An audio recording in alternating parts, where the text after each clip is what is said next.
Hey, this is Patsy with a Z.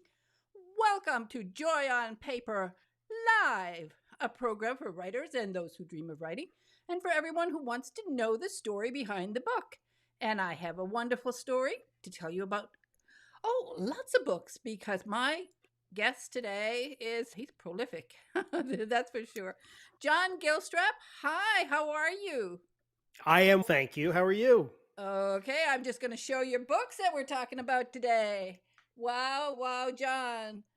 Book number 16 in the Jonathan Graves series, and Yes.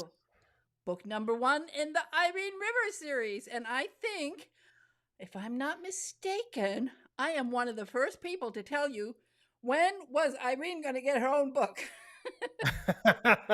I think you were, I actually. I was, because the minute she came on board, I said, "That's it. I need Irene."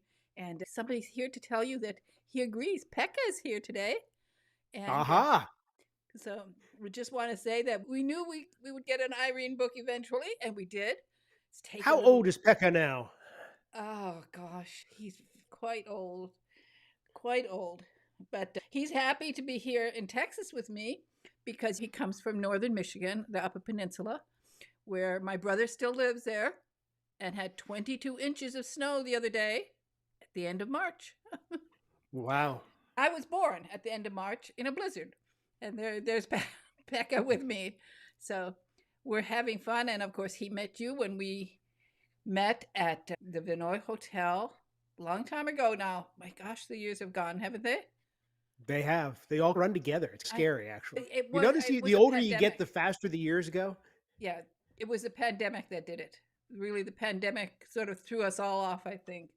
Yeah, it's like those years didn't happen. It just Yeah, kind of like cuts out of your life and then you jam it back together. exactly, exactly. But all the time you were busy. You were busy. Yeah.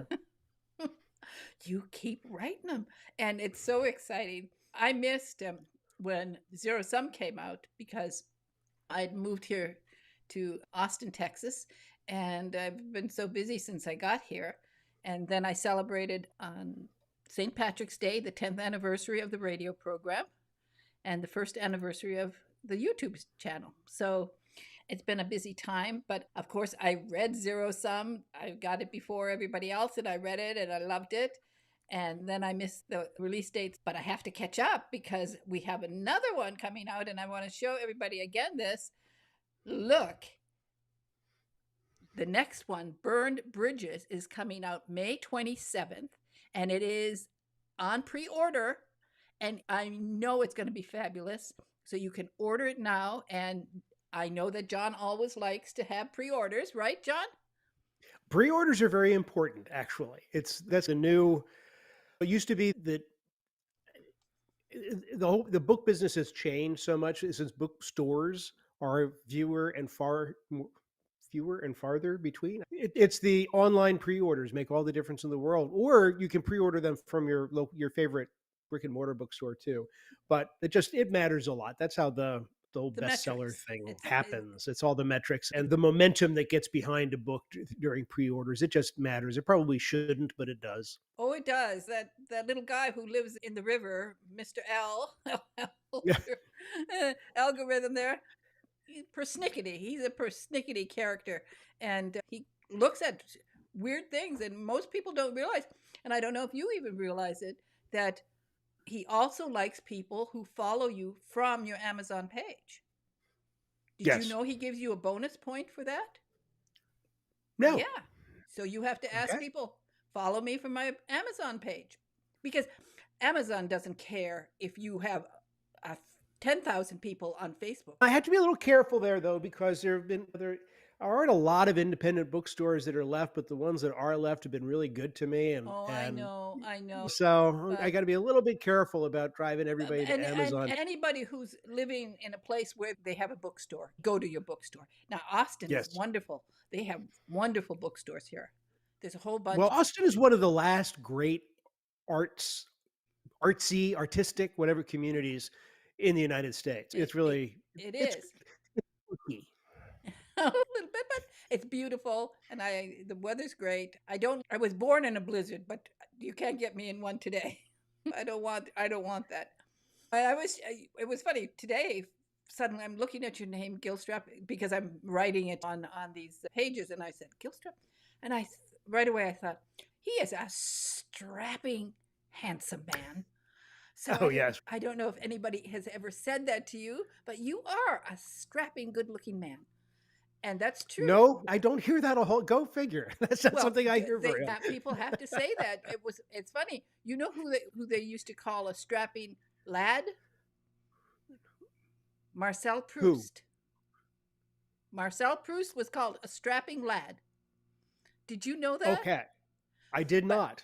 but you are a strapping, good-looking man, and you're always so well dressed. It's so wonderful to see you at a convention because you stand out from everybody else. You're so dapper. You look so good, noticeable right away. Just you always look so great. Yeah, Why? Thank you. That's so nice. it's That's it it. is The important. interview's over. I'm going to stop there.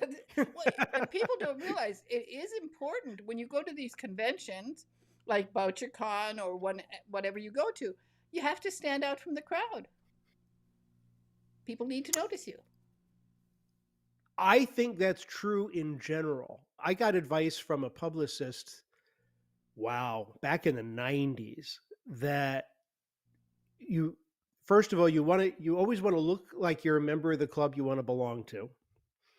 And if it's different when you're among writers because everybody's doing the thing, but if I go to a charity event or something like this, you should look like the writer in the room. And Yeah. that doesn't mean the cigarette holder and that Yeah, kind no, of no. 50s You beatnik you look, but there's a yes, you should look the part.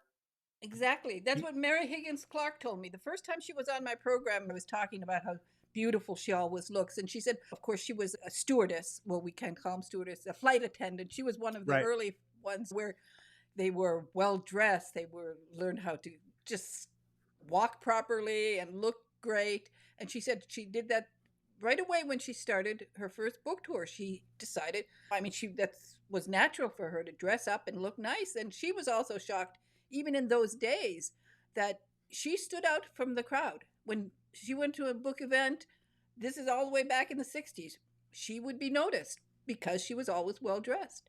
And I Go ahead. remember you in Dallas. My gosh, ooh, you look cool. Why, thank you. I want to go back to Mary because I was just talking about this, leadership context with somebody a couple of days ago. There's an X factor about Mary Higgins Clark when she would enter a room. Part of it is because she was Mary Higgins Clark. She didn't start the modern mystery business, but she certainly had a huge impact on it. So everybody knew who she was. She worked a room better than anybody. She had an uncanny memory for names that I found stunning. She was a stunningly attractive woman who wore Oh, more jewelry than I just but you could not know, you always knew that she was in the room. It's almost like conversation stopped when she entered the room. There are some people that just have that presence, and she was one of them. and knowing people and being able to interact with people came from being a flight attendant. She learned that, and she learned how to remember people's names. She said she could really surprise people. She'd remember their names because when she was on these flights, she was on the European flights mostly, and she said you'd remember everybody's name, all the ones who returned, because in those days that's what you were trained to do. And you're right, Mm. always looked great. Oh, stunning. And why I mentioned Dallas particularly because Dallas was the denim and diamonds one where everybody was supposed to be looking really sharp, but nobody was actually. You were one of the exceptions. So it was great. That's it. You're memorable. And your books are memorable. So how did we get to, let's talk first about Zero Sum because that's actually a very relevant book for this time. It is such an important book. You really hit it at the right time. A subject that really torn from the headlines, and it really is relevant. So tell us about Zero Sum and how you came up with Well, for the last three or four of the Grave books, the bad guys have been the drug cartels. That it, as far as ripped from the headlines is concerned, I guess I'll take that. That's not really what I do. I don't write politics. I write within a political world that I've created. And Anthony Darmond has been president of the United States in the book since 2008 or 2009 because I time know, doesn't really a long advance. running, a long running Yeah, president. yeah, because time doesn't Yeah, advance within the in the stories. I don't want to deal with that. yeah. And this is just personal to me. I really have a hard time. The war on drugs that the United States has been fighting is really a pillow fight on drugs, and these guys are really bad. And I've it's just that's just me. I don't think that historically we've taken the war against the cartels seriously enough. So Jonathan Grave does. So that has been my designated bad guy. I let Brad Thor and Brad Taylor take care of the Middle Eastern threat to the United States. I've chosen this as the battleground. So in Zero Sum, it's like the Rubicon is crossed, where the cartels send poison, they send fentanyl to Resurrection House, which is Jonathan from the very beginning has been the benefactor of Resurrection House, which is a residential home, school, and home for the children of incarcerated parents. And this is a retaliation from the cartels against one of the children of somebody that they feel has harmed them. And it turns out that Roman Alexander, who is Venice Alexander's son, Venice is very close to Jonathan, as is Roman, almost gets poisoned with this. And Jonathan, he's had it. He's just, this is it. So he and his team declare war on the cartels and they cross the border and they actually bring, by God, warfare across into Mexico, into their territory, and do what needs to be done in They and in they a certainly stylized do. way. They certainly do. Well, Jonathan is so great. What a character. He is from book one. I know that everybody who read book one, we all knew that this is going to be a great series. It just you brought in all of it. You brought in him, of course, a lot of weapons, because this is something you know about. A lot of explosions, again, something you know a lot about. And but the characters you just developed from the characters as you're just talking about them. Do you feel like sometimes they're just all around you? You could just turn around and say, "Hi, how are you doing?" I certainly know them very well by now. Boxers in particular, who's Jonathan's very dear, very lethal friend. It's they're all loosely based on their amalgams of people that I've known over the years, but they're all much better looking and have more hair. They're stronger, younger than I am. But yeah, it's a great cast of characters, if I do say so myself. They're a lot of fun to work with. And you've opened up so many avenues of different aspects of them, and you unravel it over the books. It always seems fresh. Book 16 feels as fresh as book 1. You have that same feeling as you're reading it. I love how you write. Thank you. Thank you. I try to make it so that Jonathan makes mistakes. He doesn't have all the answers. He's decisive, but that doesn't mean he's right. His team is more than and they'll do what I mean, he is in charge, and they'll do what he tells them to do, but not without bitching about it at times and letting him know that yeah, that was a great idea. How one of my greatest one of the greatest scenes I've that it's not in my book. I just watched the movie again recently, and Butch Cassidy and the Sundance Kid, if you remember that, where they blow up the train and the money's flying everywhere, and which accident was an accidental scene. They actually literally used too much dynamite in the scene and almost hurt the actors. But anyway, the line is, "You think you used enough dynamite there, Butch?" Which is very funny. That's the sardonic lines of boxers to rub Jonathan's nose in it when he does something stupid, to always be there. And boxers is so huge and so strong. And Jonathan, he's a pretty virile dude, but he's not boxers. So boxers likes to make fun of Jonathan's smallness. So Yeah, a that's little just bit. A little bit. He has fun. They all have fun. And for a thriller writer, a male thriller writer, to introduce females into the mix. You have a great ability to bring a woman into the mix and make her part of the game. Thank you. Let's talk about Irene. People have to pre order this book because I know it's going to be great. So, as I said, Irene, the minute she appears in the books, she stands out. Irene has a very, I got to be a little self indulgent here. Irene has an interesting history in my imagination. In 1998, I was writing a book, my second book, which was called At All Costs. And actually, I see it over my shoulder. And I needed an FBI agent who was nominally a bad guy, I guess, because she was chasing my good guy. And I thought, why not have it be a female FBI agent? And her name, Irene, I never met my mother in law. Joy and I, my wife and I, have been married now for 40 years. And Irene, her mom, died before I met Joy. So I thought, okay, I'll name her Irene in honor of Joy's mom. And it was really to be a walk on scene in At All Costs.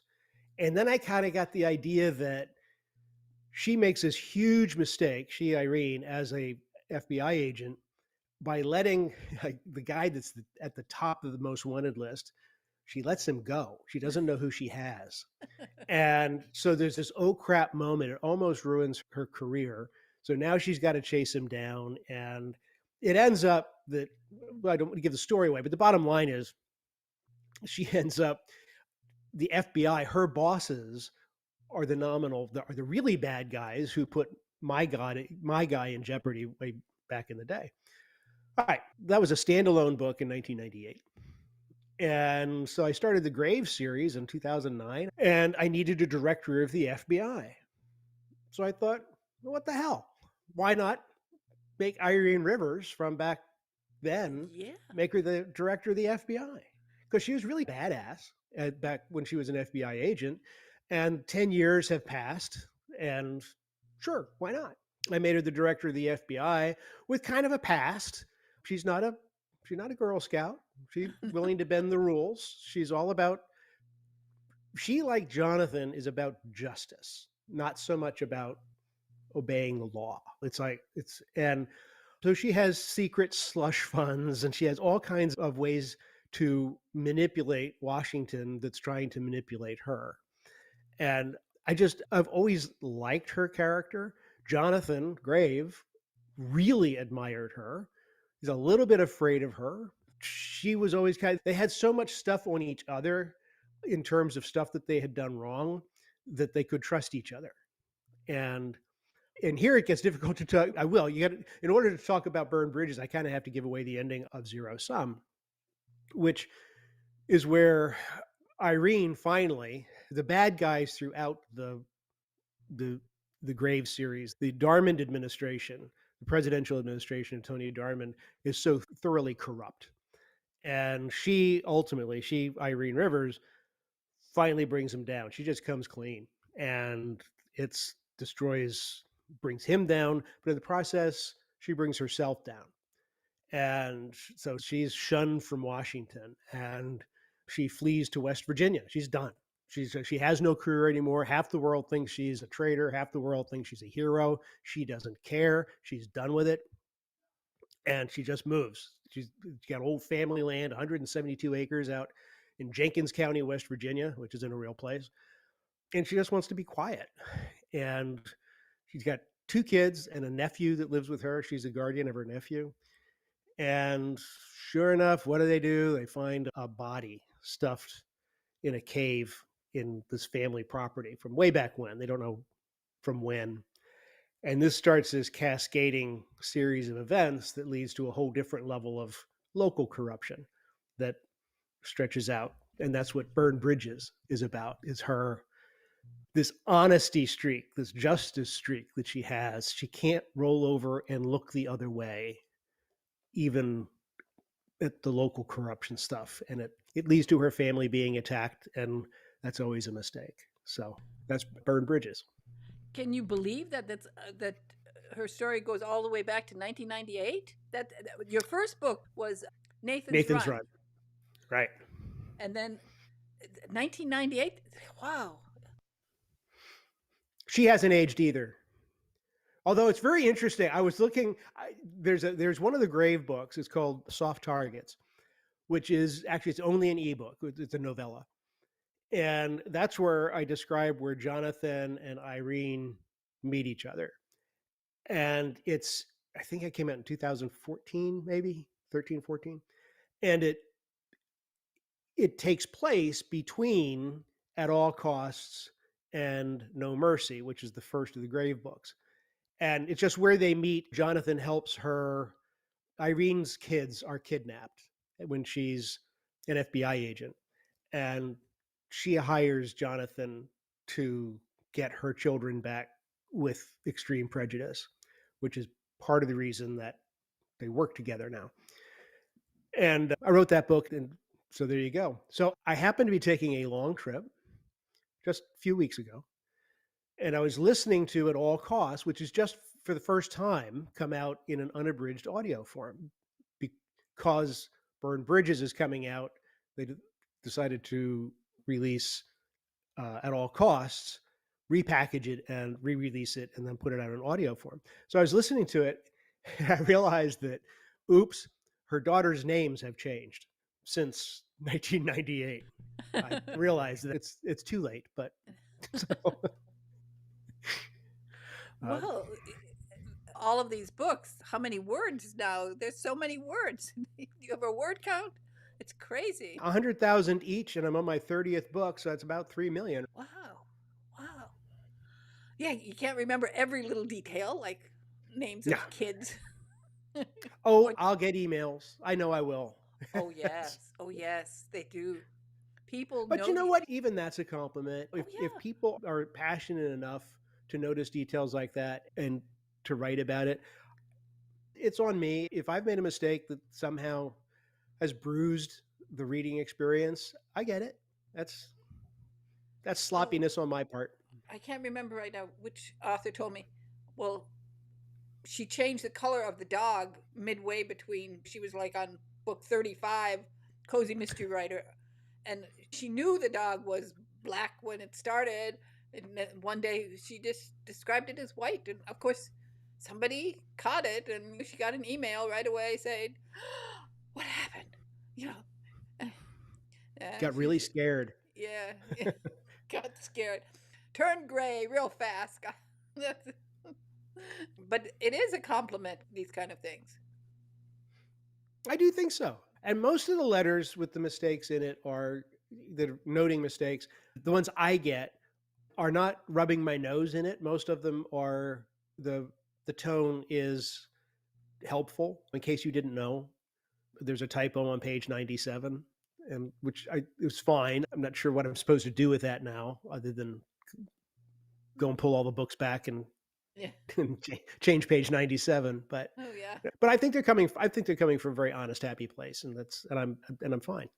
And I think generally speaking, I'm pretty sure that you get all of the explosives and the all the guns and everything. You're pretty good at that kind of stuff. I won't say I get all of it right. I work really hard to get all of it right. I will. I have engaged in some arguments with people who will maintain that I'm wrong. If I am wrong, I will admit I'm wrong. If I'm not, I will go to the mat on that stuff. That and normally it's rare that I'm wrong there. Now, over the years, when you started, let's say the first Jonathan Grave book, was that perfect? Didn't need any editing, or how did that happen? I don't think I've ever. I don't think anything's not needed editing. I've always turned in pretty clean copy because I'm hard on myself. The first No Mercy, uh, it, it was my first fiction in quite some time because I had done 6 Minutes to Freedom, the nonfiction book. Between that, there was Scot Free, came out in 2001 or 2002. Then I spent 3 or 4 years writing 6 Minutes to Freedom, and then I did No Mercy. I was very aware that No Mercy was relaunching my career as a novelist, and I was aware that it was going to be the first of a series, so I overloaded it. It was way, way too long. I think it was my agent who first said, "Oh dear God, my eyes are bleeding. You have to cut this." So I cut about Yeah. 35 or 40,000 words out of it. Oh. And but other than that, it's usually pretty trim copy. I still don't know what commas do. After all this time, I always every manuscript comes back and I just don't understand commas. I've stopped trying. You have to give some work to the copy editor, so that Exactly. they're very proud when they find these commas. But do you find that you use a particular word over and over that they sometimes catch you and say, that's enough? Yes, every manuscript will have one that I use over and it changes. Just is one of them. Just in time, he just so just. Actually, adverbs in general, although I'm getting much better. My editor, Michael Hamilton, is at war with adverbs.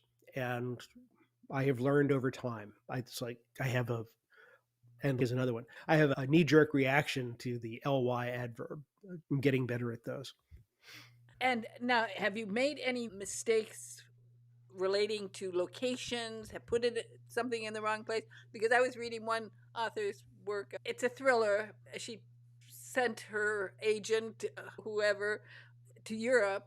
I didn't want to tell her, and I don't know if anybody's caught it, but she had some places wrong in Europe. And because I lived in Europe a long time, I know most of these places. Have you done anything like that?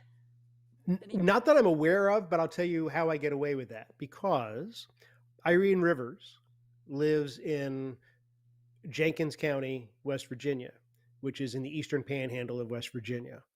I live in Berkeley County, West Virginia, which is in the eastern panhandle of West Virginia. The eastern panhandle consists of Berkeley, Morgan, and Jefferson counties. There is no Jenkins County. Now, people who live in the eastern panhandle will recognize certain landmarks. I will describe a restaurant or a shopping mall. It'll have a different name, but it'll look exactly like a place that has a different name. And I do this intentionally because one, I like to give the fan service that they know what's going on, but I don't want to portray the local government as the corrupt Yeah, good group, idea. right? Good idea. Because they're good people. A lot of these folks are my friends, right? So I want people to get the feel of the area, but the not insult them in the process. So the Northern Virginia books, the Grave books and the standalone books, mostly were set in the Northern Virginia D.C. area in a place called Braddock County, which doesn't exist. But it looks a whole lot like Fairfax and Prince William counties with the same kinds of places. Mason's Corner looks a lot like Tyson's Corner. Has the same stores, actually, just different names. So when I go and I shoot up Mason's Corner, I haven't pissed off the people who own Tyson's Corner. So that's, Exactly. Exactly. That's good. and I don't have to worry about the duty structure of the Braddock County Police Department carries the guns that they carry. I don't have to worry about what the Fairfax County Police Department carries. So it's laziness on my part as well. No, it's also relieves you of some of the stress of when people do send. They will sometimes give 1-star review on Amazon for the stupidest reasons, for misspellings, and it's not your fault. Or, Or the cover was torn. oh yeah, they do that. They have to know that it's not your fault. It's not the writer's fault. Why did people leave a waiter a bad tip because the food was cold? I It's just don't. you try to punish somebody and they just get. I don't know, but you don't have to worry about it because everybody loves your books.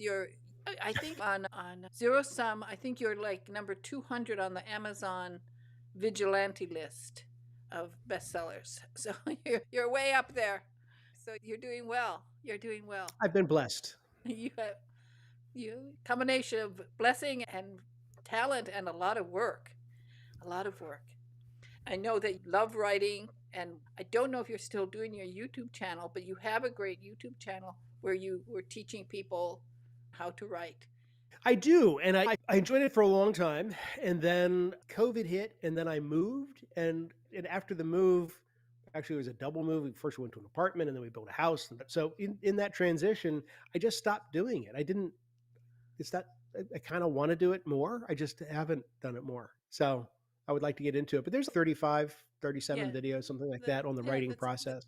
yeah, they're very nice. I know I was recommending, and as a matter of fact, during the COVID period, when I was getting questions from people on how to improve their writing, I was sending them to your website and YouTube channel to look at those suggestions and ideas that you had on writing, which are very helpful and very useful and still relevant because the art of writing hasn't really changed. You have to still know the basics, right? I think so. The internet has changed so much. I worry there are a lot of people out there who are trying to make money off of writers, off of people who want to become writers by trying to sell them on the fact that there are certain rules that you have to follow and there are certain things that you have to do and none of that is true.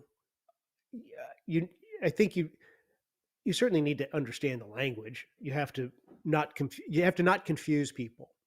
But there are no rules to what we do. I really believe that as long as the reader understands what you're trying to accomplish. I think that and it could just I'm I've been around the planet quite a few times now, right? So the world is changing in a way that I'm not noticing all that much. I'm a very extroverted type A guy. And my generation, my freshman class of writers, which is Jeffrey Deaver and Harlan Coben and that sleeve that we started publishing in the 90s. Jeff probably was doing his in the 80s, but that's the party crowd. These are the folks that are very happy about hanging out with each other and looking at with each other and interacting and telling stories and all. That's a different group than what I see among the 20 somethings and 30 somethings who are very content staring into their screens, whether it's the one on their desk or it's the one in their hand. And to think that you're going to be able to market anything that way, get an agent or to find fans or anything else by not having personal interactions, maybe you can. Maybe it's an intergenerational thing and I just don't understand it, but I don't understand it.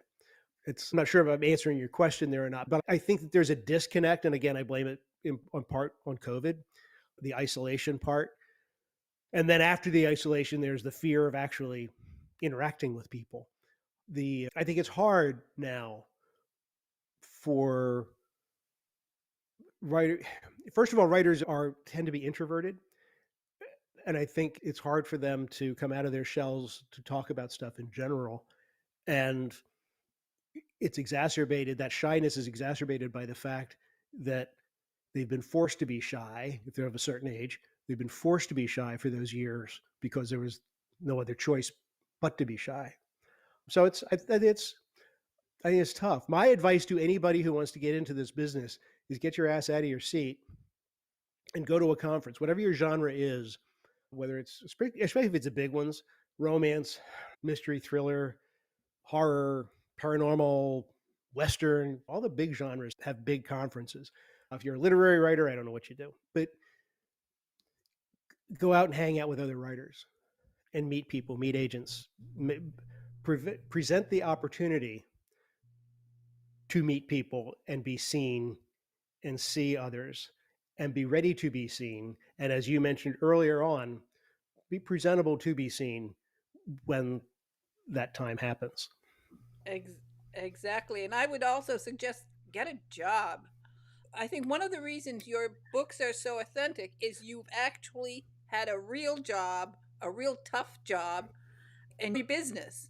And when you're writing, really for so much, when I get a lot of books, I realize that the people have not actually worked those jobs. They've not actually been out there.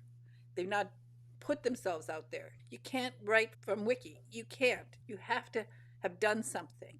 And that I from day one, anybody who reads book one of the Jonathan Grave, I'm not calling you Jonathan anymore.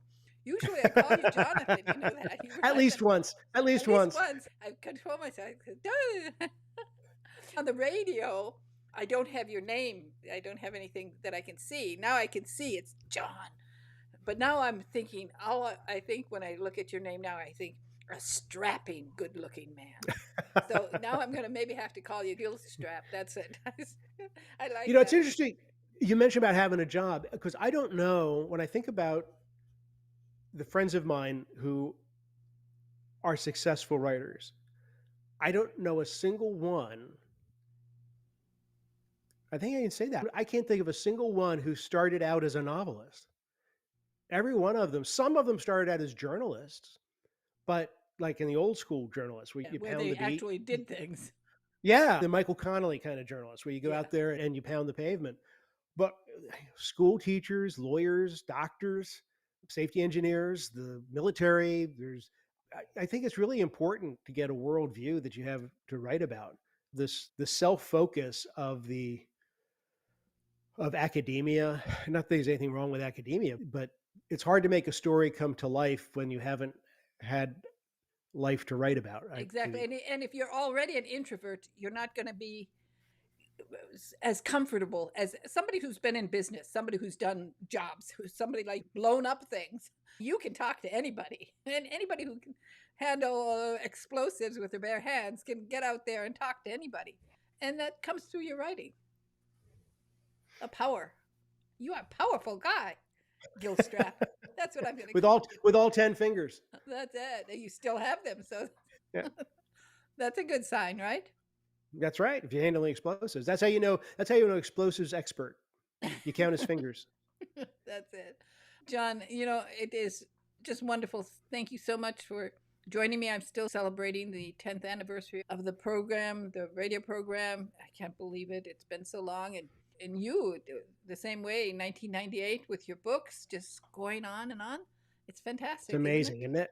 Yeah, just stack one year after the other. That's it. That's the joy of writing, really. When I talk about the joy of writing, it's both the joy of writing and the joy of reading, so people can continue writing and reading.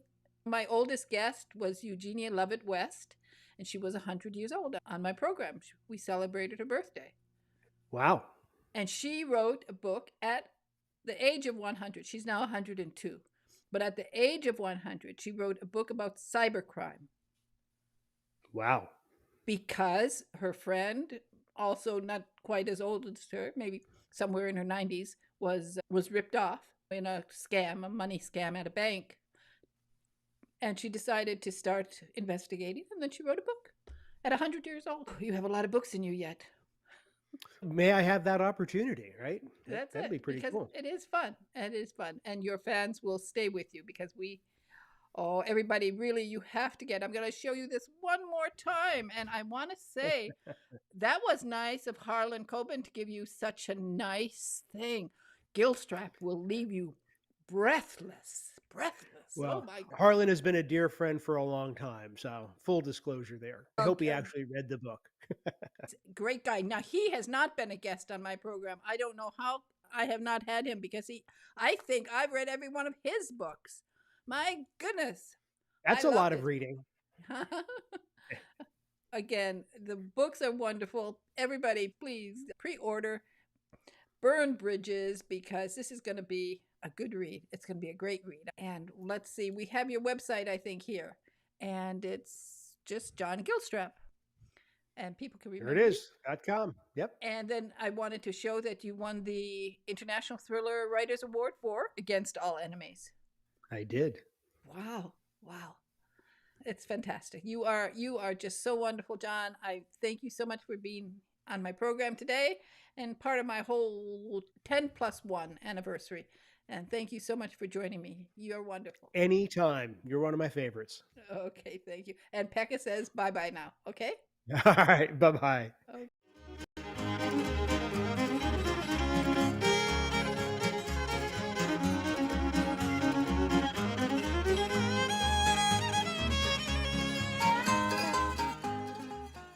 Thank you so much for joining me today on Joy on Paper Live. I had so much fun talking to John Gilstrap about his new books. Please check them out. Go to his website, www.johngilstrap.com. com and check out his books. I know that you will enjoy both of them. And just please pre order the new one, which is coming up, Burn Bridges. And it is going to be a winner because all of his books are winners. So please just click that button, subscribe to Joy on Paper, comment, like, share, do all that good stuff. And that way I can bring you more interviews with fascinating authors. And John is certainly fascinating.